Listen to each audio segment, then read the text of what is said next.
শিলিখা বৃক্ষ হালি আৱাজয় তাহান দেওঁ জীয়া গৰু পুস্তকলিখ যিজোপা শিলিখা আমাৰ পশ্চিম ফালে হাউলি আছে, আমাৰ এইটো পশ্চিম চাইড, এইটো আমাৰ পূব দেই, পশ্চিম চাইডে হাউলি আছে, সেইজোপা শিলিখাৰ তলত বহিহে তেওঁ সাজ কৰিছে।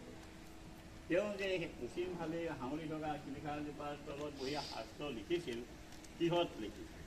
তেতিয়া দিনত কাগজ নাই, কলম নাই, চিয়াহী নাই, একো নাই নহয়।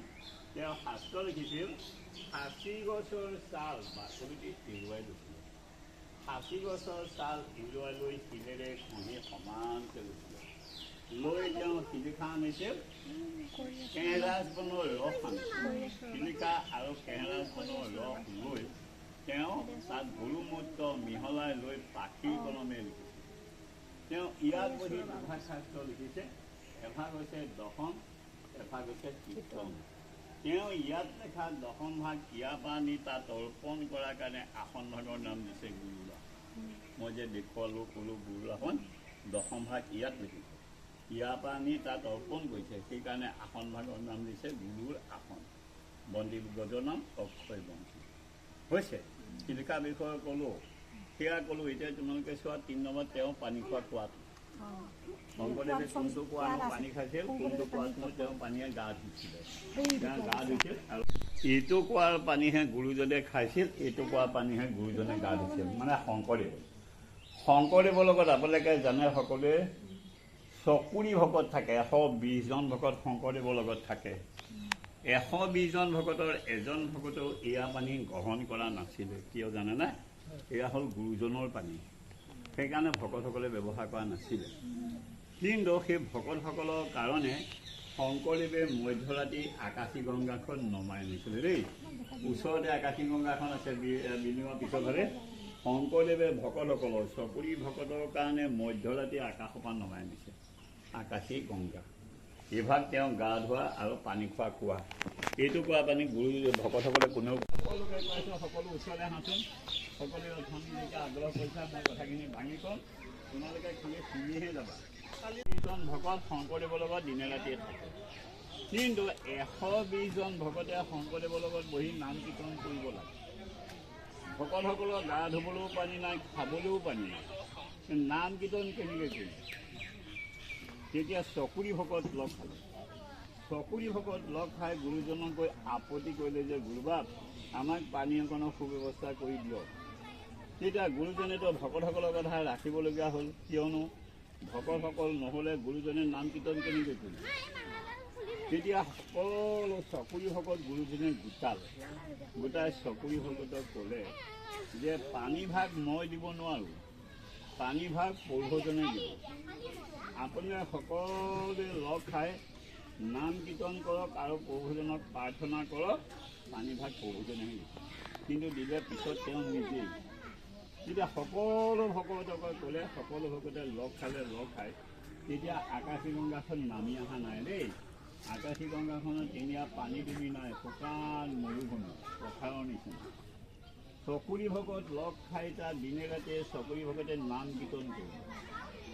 চকুৰি ভকতে দিনে ৰাতিয়ে যেতিয়া 7 দিন নাম কীৰ্তন কৰি আছে, 7ম দিনা ৰাতি গুৰুজনে কি কৰিলে, মই যে গুৰুৰ আসন দেখাই আছোঁ সেইকাৰণে দেখাইছোঁ, গুৰুৰ আসনৰ তলত তেওঁ নিজে আসন পাতি বহিব।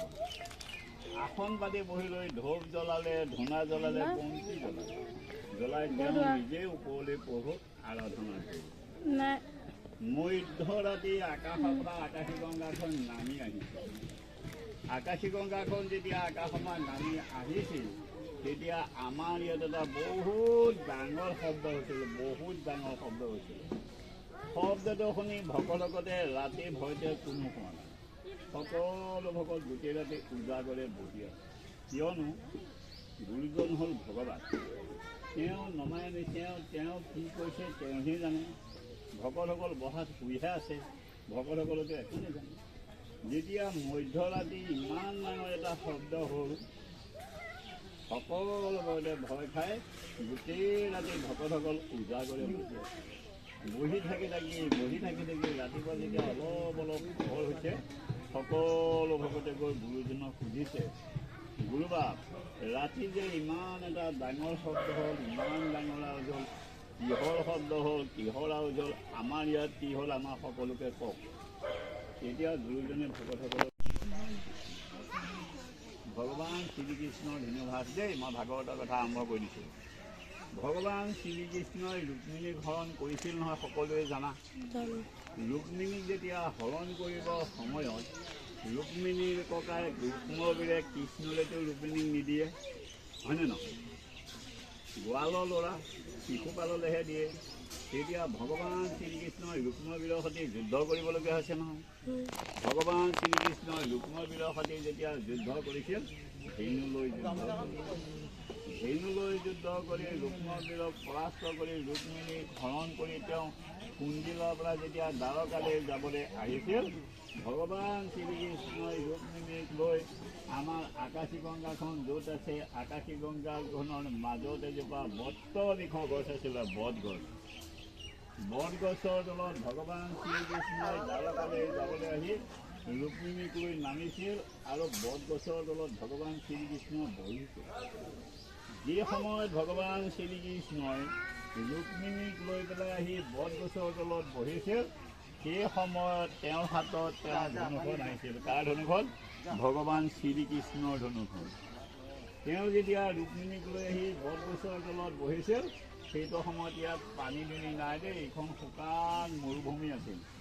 কিয়নো ভগৱান শ্ৰীকৃষ্ণ হৈছে দ্বাপৰ যুগত, হয়নে নহয়? আৰু শংকৰদেৱে পানীভাগ নমাই আনিছে কলি যুগত। কলি যুগৰ পৰা দ্বাপৰ যুগলৈ 600 বছৰ অধিক। আৰু সেইকাৰণে তোমালোকে চাই আহা শিলিখাজোপা বয়স 600 বছৰ অধিক।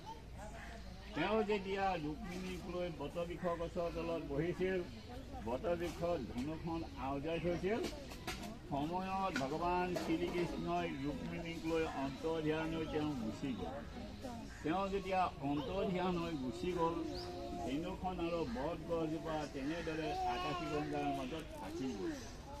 য'ত আকাশী গংগাৰ মাজত বটগছ আৰু ধনুখন আছিলে, কলি যুগত শংকৰদেৱে আকাশী গংগাখন বটগছ আৰু ধেনুৰ ওপৰত নামাই অনাৰ কাৰণে আকাশী গংগাখন ধেনু সজীয়া হৈছে। বটগছজোপা আকাশী গংগা নমাই অনাৰ কাৰণে দলে ডুবি গৈছে। দলে ডুবি যোৱাৰ কাৰণে এই ঠাইৰ নাম বটদ্ৰৱা হৈছে। তোমালোকে বটদ্ৰৱালৈ আহিছা, বটদ্ৰৱাৰ নামটো আমি ক'ত পালোঁ?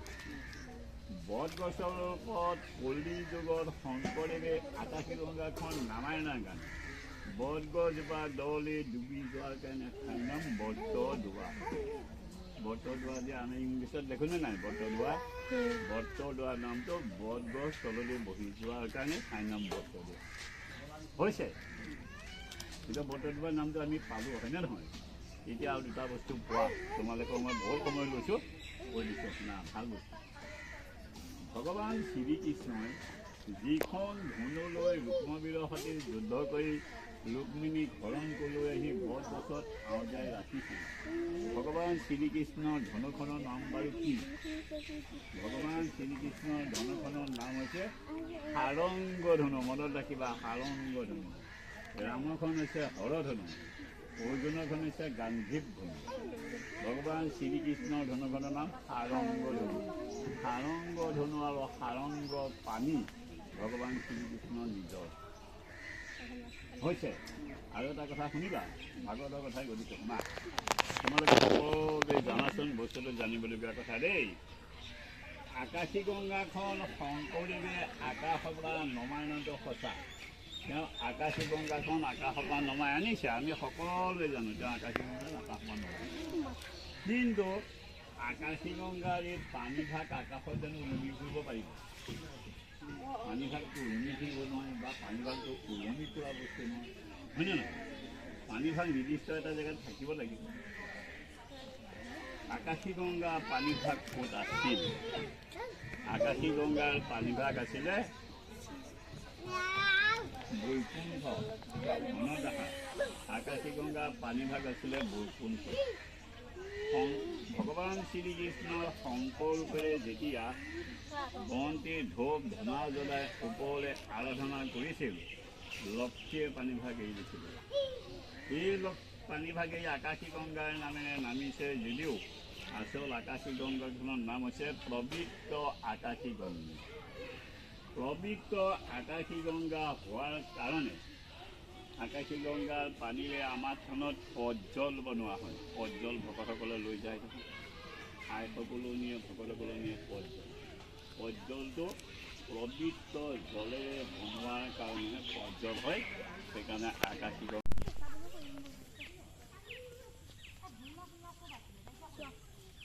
অৱস্থা বেয়া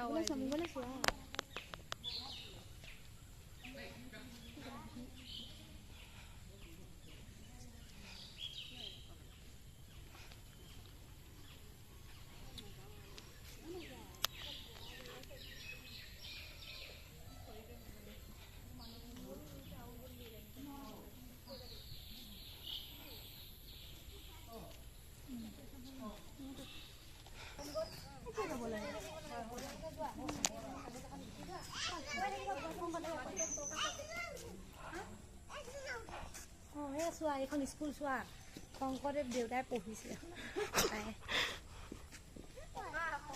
ককা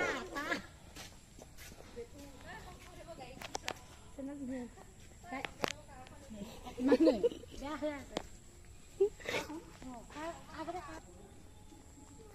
এইখনতে পঢ়ি দেখোন সেইখন মহেন্দ্ৰ তোলা পুৰণি পাঠদান, এখন পুৰণি পাঠদান এখন বন্ধ হৈ আছে এতিয়া।